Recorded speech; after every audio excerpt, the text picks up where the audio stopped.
Taranja SVT no mbola isan'ny mampanano sarotra ny akamaroan'ny mpianatra nalan'ny fanadinana CPE amin'ny volana Jona ho avy io. Raha nilaza olana na ny problème kosa no efa azo hoy ny mpianatra tao amin'ny EPP Mahabibo. Manina ny problème? Moramora efa SVT. Fa manina ny SVT manahirana? Efa mandeha trano ataoko sarosarotra zao ny SVT. Manina ny SVT sarosarotra angatsy mianatra SVT la? Mianatra fa betsaka be manko ny trano. Dia amin'izay nataony lamo izay mbola tsy hay izay? Mianatra kosa. Iray volana sisa dia hiatrika fanadinana ara-panjakana voalohany ny mpianatra tao amin'ny ambaratonga voalohany.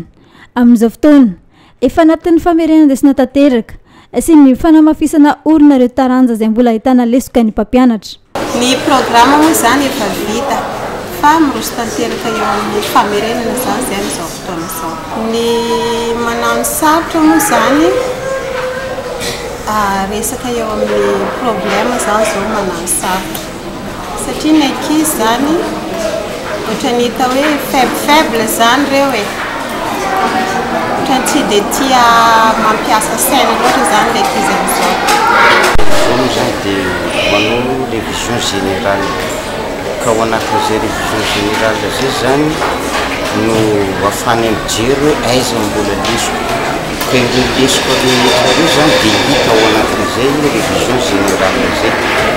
Dia mameno zany tena hoe ato ny tena lesoko dia mameno amin'ireo discipline tsirairay avy. Mpianatra miisa 50 no iray kilasy ato amin'ny EPP Mahabibo. Manana paikady manokana nefa ny mpampianatra mba ahafahan'ireo mpianatra mandray ny fampianarana.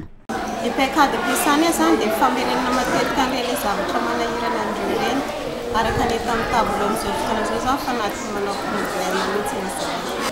Sarotra aloha ny famezana ilay ankizy fa izay kosa miezaka ihany mitady fomba hoe amezana an'ireo.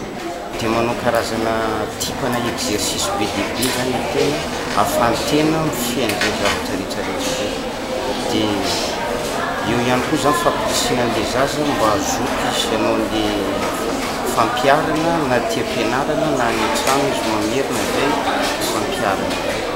Izay rehetrarehetra izay zany no ahafahanay manarina ny tsy mety rehetrarehetra amin'ny zaza. Mpianatra avy any amin'ny fianakaviana sahirana ny ankamaroan'ny ankizy mandraty fianarana tao amin'ny EPP Mahabibo. Izay isan'ny mampanano sarotra ireo mpampianatra ny amin'ny fampitana fahaizana amin'izy ireo. Ny ireo mpianatra sasany zara raha misakafo avy any an-tranony nefa tsy maintsy mbola mandeha an-tsekoly izay misy vokany ratsy amin'ny valim-panadinana raha ny fanazavan'ireo mpampianatra.